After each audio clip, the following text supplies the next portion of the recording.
Mapagpalang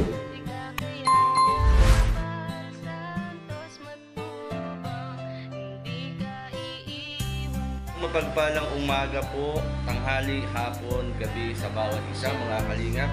Magandang tanghali kay Kuya Bal at Kalingap Rob. At nandito po kami sa Gumaca Landing Pad at ngayon po ay nagpiprepare po kami at pupunta po kami ng Barangay Biga, isang barangay dito po sa bayan po ng Gumaca. Siyempre kasama po natin si Kalingap Lydia at si Billiones TV. Kaya mga kalingap, nandito po sila. Ito po shoutout Billiones. Ayan, shoutout po sa lahat. Yan, thank you ba? Yan, Kalingap Rob. Yan, magandang hapon po sa buong Kalingap sa Paulo. Billiones TV po mga kalingap. Support po ng kanya pong channel. Watch her na lang po ang kanya pong hinihintay. At okay na po yung kanyang subscribers. Yan. Billiones TV po. Kasama natin siya, the vlogger. Dito sa bahay ng Gumaca. At syempre, kasama rin po natin si Kalingap Lydia. Shoutout po, Kalingap Lydia. Hello po, shoutout po sa inyong lahat. Magandang hapon po. Kuya Juan Santos, masubang amin sa vlogs. At kay Kalingap sa lahat po na dito sa Landing Pad Gumaca, kay Ambassador J. Morello, kay Billiones TV, at siyempre Kalingap Lydia po. Siyempre, si Rosa. At ito po mga kalingap, kami po ay lalakad po muna. Pupunta po kami sa Barangay Biga. Yung po ay bundok naman, mamumundok naman po tayo mga kalingap sa araw po ito. Kaya pa-support po mga kalingap, Billiones TV, Kalingap Lydia, at si Rosa Valdemix Vlog at ang ipulingkod J. Morello Vlog po. Tayo po mga kalingap, at sa hapon pong ito, sa araw pong ito, tayo po ay maglilingap sapagkat yun naman po ang hangarin natin sa panguna po ni Kuya Bal Santos. Yan, tayo po mga kalingap.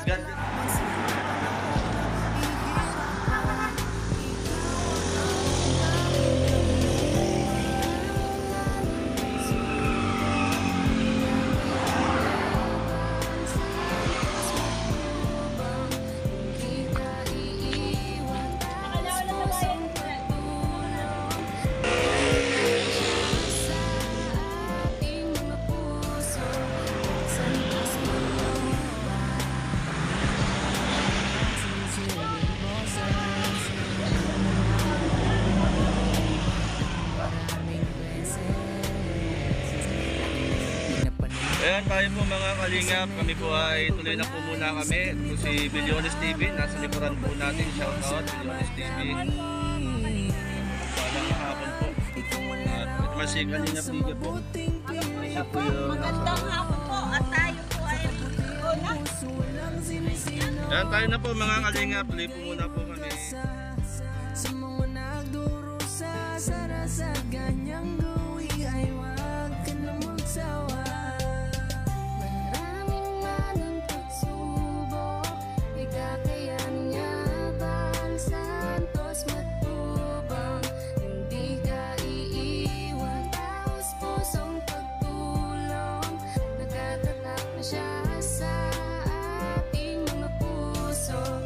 Santos Matubang. Salamat Kuya Bal Santos Matubang. Maraming salamat Kuya Bal Santos Matubang. Maraming salamat Kuya Bal Santos Matubang. Maraming salamat. Maraming manang pagsubok, ikakayan niya Bal Santos Matubang. Hindi ka iiwan, taos pusong pagtulong. Nakatatak na siya sa ating mga puso. Bal Santos Matubang.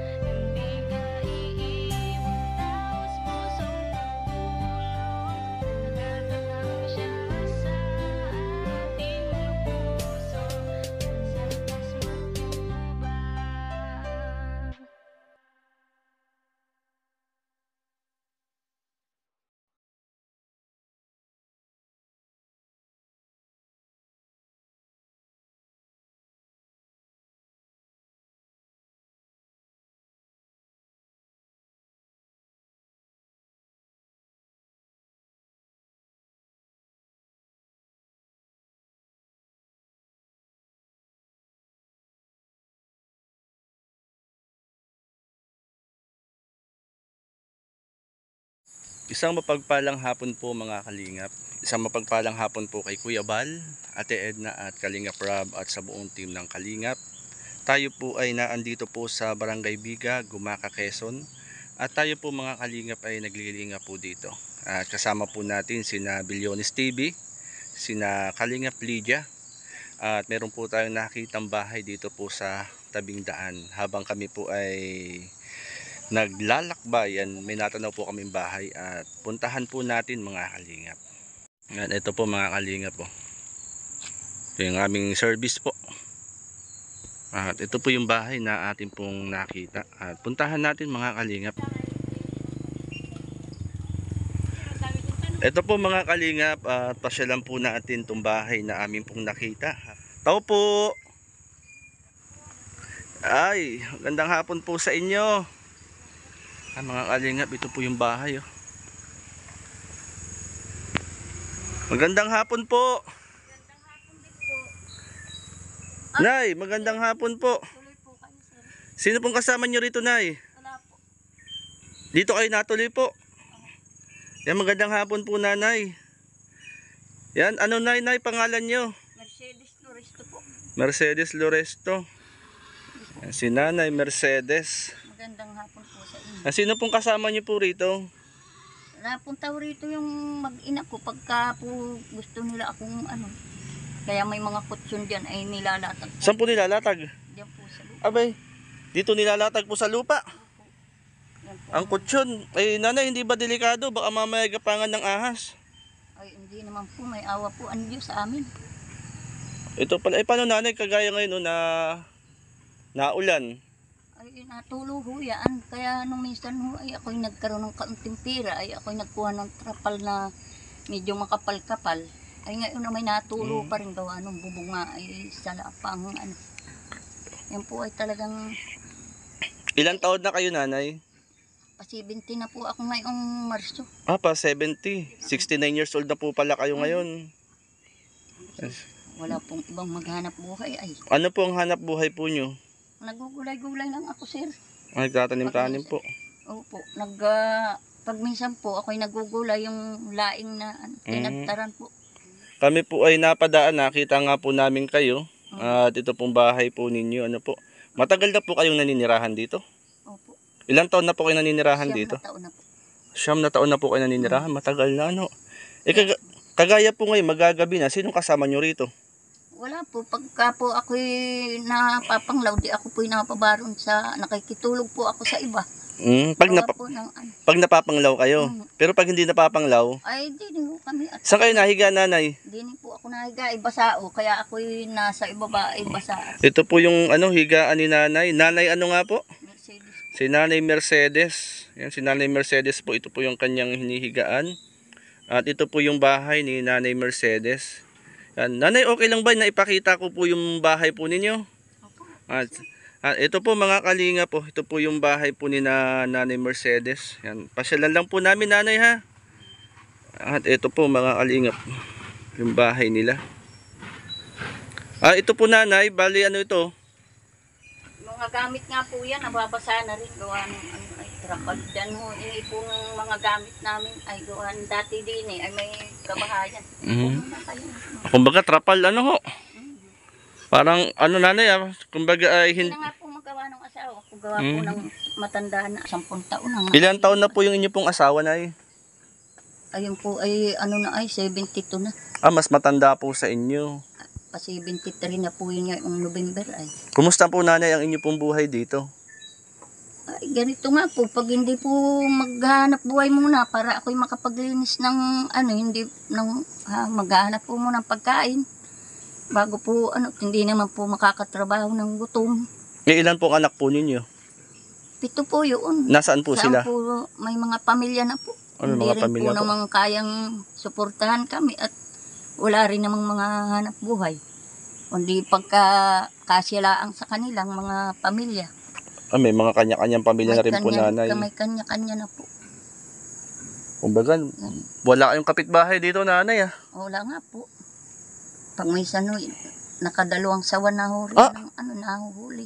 Sinong nakuha po? Ayun pong tinatawagan ko, ako'y takbo. Saan nyo nakikita yung sawanay? Ay dyan ho, sa upli dyan, doon sa namatay na yung kahoy ay dalawang sawa ang nahuli. Kakoy ay namatay na. Mga gano'ng kalalaki na yung sawa?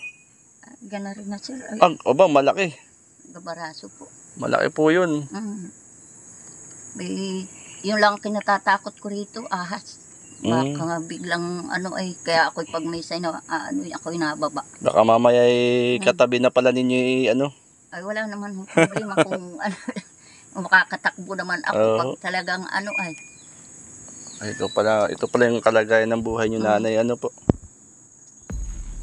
At yung pang araw-araw nyo pong kabuhayan, mga pangangailangan, pagkain, saan nyo po kinukuha? Kulang nga po. Pag naghahanap po ng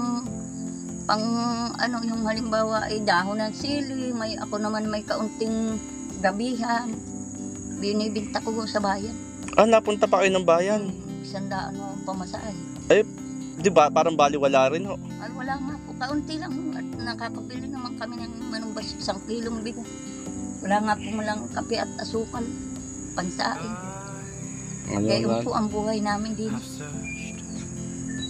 Bali, pa lang buhay nyo rito, nanay, Kung nang ang nagbubuhay doon sa asawa ko at hindi naman katrabaho. May sakit po ba yung asawa po niya? Inuubo sa ngayon ho, ay siya ay inuubo nga. Inuubo siya ngayon.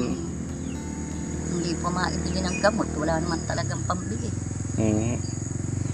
Dito nga po, ako'y naglilinis dyan at may kaunti ho akong balinghuyan doon sa ita-itas at nang ikakoy pag di, kumbaga inaiibinta rin naman ay. Pagka di. May kuryente kayo ngayon, ay? Meron sir, ito'y pa kuryente ng apo ko. Ito nga po ay patagalan na rin. Yun pala, may kuryente, ilaw pala. Buti, nanay, may kuryente, Opo nga, kaya ako naman hindi masyadong panglaw ay yan po ay kung saan ko rin pinanghinginan ng tulong para ako'y makapagpakuryente nga. Pero nanay, taga dito mismo po kayo sa Barangay Biga, sa Pulpo. Sa Pulpo dito po ako Dito na kayo sinilang. Dito na lang po ako pinanganak. Yung asawa po nyo, di taga rito rin po. Taga rito rin po yun. At taga dito po talaga kayo na po. Kami po ay talagang dito na kami lumaki, dito na kami inianak. Matagal na kayo, nanay, naninirahan dito sa lugar na ito? 9 na taon na nga po. Dito, 9 na taon na po kayo po rito? Ayun po ay malakas pa yung asawa ko, kaya kami nakapagbahay dito noon, di tulong kami. Ay, nanay, kayo ay malakas pa. Ay, awa po ng Diyos. Wag naman po sanang hihina. Oo. Talaga pong malaking sa akin. Ako po'y naasa na lang sa Panginoon Diyos sa akin. Sa po nyo? Naawa ng Diyos. Ako na may hindi nagkakasakit. Ay, nabibigyan din naman po kayo ng inyong mga anak. Ay, talaga pong may kabihiraan. Ako po ay talagang nagpipilit ng hanap buhay ko para ako'y magkaroon ng ako'y naahaw po rin sa bundok. Nakuha ng mga gulayin. Yung pong po ninyo. Yun po. Kasi kung medyo may kalayuan po ito sa bayan ng Gumaka, nanay, magkano pamasahe ho dito mula? 100 po, balikan. 100 pesos po? Papuntang bayan po o balikan na po yun? Balikan na po yun. Aba, medyo malaki. Ay wala naman pong bibili ng mga talbos ng sili ko riyan at mga inaano ko lang naman. Pag dito ho kasi sa sa Linang, nanay, dito sa lugar po ninyo, kumbaga yung mga dahon ng sili hinihingi lang Oo, ay dito ay ang ginagawa ko po ay pinagbibili ko at ako na may dating may kaingin doon sa kabila. Ay di aking hinahawanan para ako may maibenta.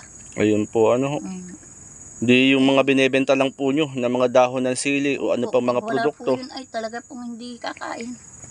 Kami po talagang totoo lang ay ako solo halos buhay ay yung asawa ko roon. Di pinapakain ng iba kong anak at silang naroon. Ay, buti nanay yung pinagdadaanan nyo ngayon ay inyong kumbaga ay nagiging matatag kayo.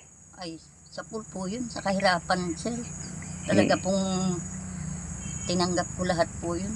Maski mag-iinom yung asawa ko matanda na lalo nang nahirapan. Yung po ninyo Kaya natanaw nga po namin itong bahay nyo, nanay. Akala namin ay lang, pahingahan. Ay Hindi po. Akala namin dampa nung mga pahingahan sa pagkakaingin o pagtatanim. Pala ay tuluyan pala ninyo nanay. Ano po? Bahay po talaga ito eh. Giniba ko na nga po ito, puro anay na eh. Ay, naanay na po. Puro anay. Ay di, baka ako mabagsakan nga at pinatukuran ko na minsan doon sa aking manugang. Sabi ko, itukuran mo, baka ako'y madaganan yan dyan. Yun nga po ang ano. Hindi pa nga po ako makapanguha ng kahoy. Ang pakulang ako po talagang pagkain. Pagkain, no? Ako po naman ay kahit maliit lang na ano, kaya ko pa naman gawin. Pag may pagkain, ay kaso lang ay talagang pag ang walang pang ano, hindi ka makakatrabahong gutom. Ano nanay yung pinaka number 1 yung kahilingan sa Panginoon? Ito po, mapabago ko po man lang ari maski maliit at talaga po namang kung malaki man ari ay ngayon ay diyan na lang ho sa kaunting yan ako makapagbahay ay di pwede na po yun. Kaunti na lang. At sa ano naman po, ano pa po yung inyong ibang kahilingan sa Lord? Yung inyong dinadalangin? Talaga pong sana po ay talagang ako'y gabayan ng Panginoon at ako'y ang mga pagkukonsumo ko ay talagang matulungan po ako ng awa ng Diyos naman po. Ako'y nakakaraos sa pagkain kaya lang kulang talaga. Kulang po talaga ang ano. Parang may alaga ho kayo dun ah. Ayun po ay dun sa apo ko nga dun sa apo niyo ho yun. Pinapaalaga, pinatitingnan sa akin pagka ano at sabi ko ay katulad niyan inay, bahugan mo muna. Ay di ginabahugan. Pero nanay, matapang kayo ha. Kayo nag-iisa kayo rito sa bahay po ninyo. Ay talaga po siguro sir ay kung wala akong tapang ay talagang hindi ako ganari katanda na talagang sa kahirapan ay kainaman. Hindi ho ako pwede. Kumbaga ay dinadalangin at binibigay lang nyo sa Diyos ang inyong mga pinagdadaanan sa buhay. Uuto sa akin kung anong dapat kong gawin. Basta wag akong gumawa ng kasamaan sa kapwa ko o anumang bagay. Wag ko lang ipagnakaw o ano. Kailangan ko po talaga yung sarili kong kayod na malinis ang aking mga pinagkikitaan. Ayaw ko po nung... Bali dyan na kayo nanay, hunahiga dyan sa inuupuan yung yan. Binubuka ko lang po ito. Inaano lang po yan. Ito ay... At umulan nga po, lakas po kasi ng ulan kanina. Ay kahapon po ay talagang pag-ulan ay santisima talaga naman buhos na buhos ay di lahat ay basa. Di ito nanay, kortina na lang, binababa lang ninyo ito. Binababa ko lang. Tabing na dingding. Yan nga po mga tarpaulin JJ ay aking pero ako po ay taong hindi mapaghingi sa kapwa. Na talagang ako'y hiyang-hiya po akong manghingi sa kapwa ko ng tulong kahit ako'y ganito kahirap. Yan, ito pala yung kalagayan ng buhay ni nanay. At okay lang naman po nanay, kayo po ay amin nakakausap ngayon. Okay lang po. Yan, ito po yung bahay po ni nanay. Nanay, saan nyo nakikita yung sawa? Ay, dyan lang po. Saan parte dyan nanay? Dyan po sa kahoy na yan. Ito, dito po. Yan, sa may kahoy na po yan. Nanay, baka may sawa rito. Wala ho, sir. Yan, tingnan natin mga kalingap. Inalag ko na nga po yung mga anong yan at sabi ko talagang baka madagdagan kami niyang anong yan. Ito po pala yung ito po yung bahay po ni Nanay Mercedes mga kalingap. At siya po ay nag-iisa lang po dito. Yan, imagine mga kalingap, ito po yung kanya pong bahay. Si Nanay Mercedes. Ayan po si Nanay Mercedes. Lampasan nanay ang hangin. At dito nanay sa mga punong ito, sa sagingan na ito. Dito nakita yung sawa. Pero yung sawa po ay nahuli naman. Nahuli na po. Buti nakita nyo nanay kasi mga kalingap, ito po bundok po. Bundok po itong mga kalingap. Ito po yan. Likuran. Ay, opo, hindi po pwedeng wala. Kahit itin ay talagang may kailangan po may tabing na. Parang punong-puno ng tabing nanay Oo, hindi po kumakaya ng ng... Akala ko nanay kwarto. Hindi po. Palikuran pala. Kita po yan. Beta, tingnan nga po natin. Baka may tao Wala po. Ito po naman yung palikuran ni nanay. Ayan, ito po mga kalingap at napasyalan natin si Nanay Mercedes dito po sa kanyang bahay, dito po sa Barangay Biga.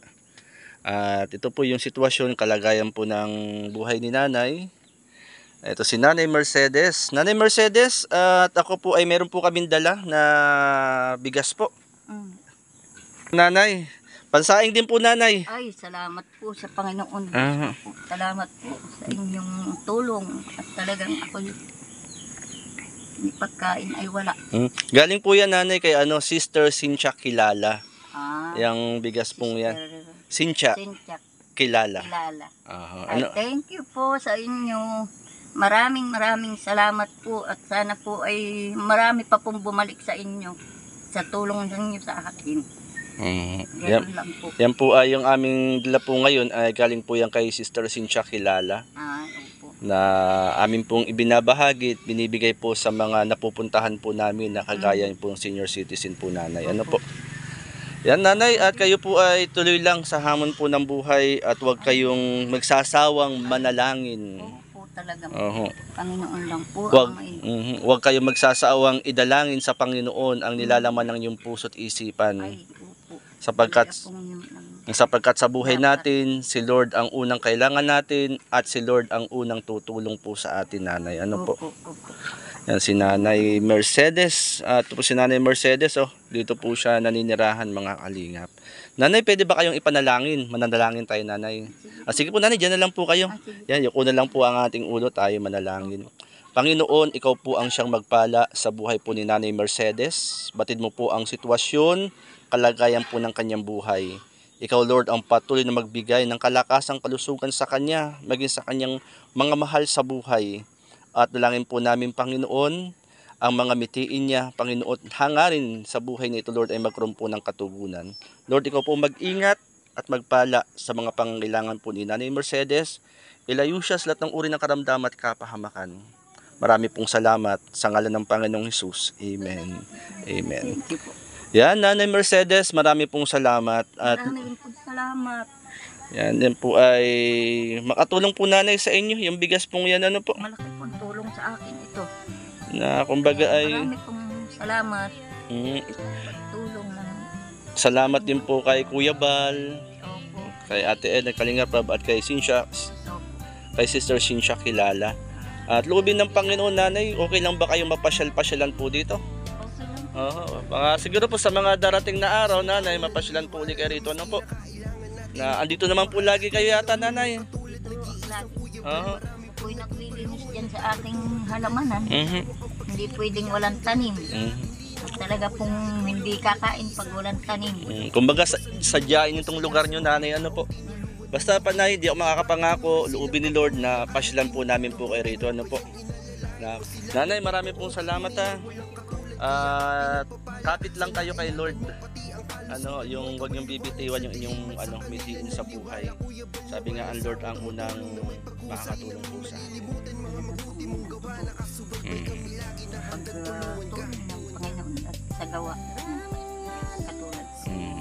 Yeah, maraming salamat po Nanay. Yan. At ito po yung tahanan ni Nanay Mercedes mga kalingap.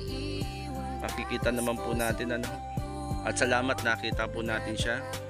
At kahit paano po ay nabigyan natin ng kunting ayuda na bigas si Nanay Mercedes. Yan, salamat po Nanay. God bless po sa inyo. Po, maraming salamat sa Kuya Pal at sa kay Sister Cynthia. Kilala. Ayan, salamat po. God bless po. Nanay, antibay ng daan nyo Wala kayong hawakan dito Nanay. Buti kayo po sanay nang bumaba rito. Kaya salamat po. Yan, ito po mga kalingap. Tayo po ay napasyalan natin si Nanay Mercedes. Kaya salamat din po. At umulan po, maputik lang po mga kalingap. Ay, ito po tayo. Ito po mga kalingap. Tayo po ay nadaanan po natin ang isa pong bahay dito na ang naninirahan po ay isang senior citizen. Senior citizen po, 69 years old si Nanay Mercedes. At nakita po natin yung kanyang pong bahay. Yan, kasama po natin si Bilyones TV, si Kalingap Lydia na nag-scout po sa hapon po ito. Yan, pa-supportin po mga kalingap ang mga bahay po ng mga kasama natin. At shoutout po yan kina Kuya Bal, Ate Ed at Kalingap Rob sa mga live at premiere po ni Kuya Bal. Like and share po natin mga kalingap. At sama-sama tayo sa pagsuporta sa napakagandang advokasya po ni Kuya Bal Santos Matubang. Yan, shoutout din po kay Ambassador Kalingap Jose ng Pilar Sorsogon, kina Kalingap Papsi, kina Mara Mara 77 Vlogs, kina Raimundo Dacuba Vlog.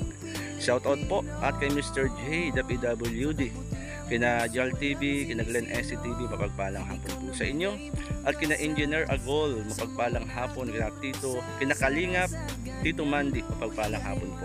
Kina Brother Paas, kina Miss Paas PH, mapagpalang hapon po. Yan, maraming pong salamat mga kalingap. Tayo po ay tuloy na po tayo. Tayo po nakapaglinga po sa hapon po ito. God bless mga kalingap, God bless po sa bawat isa.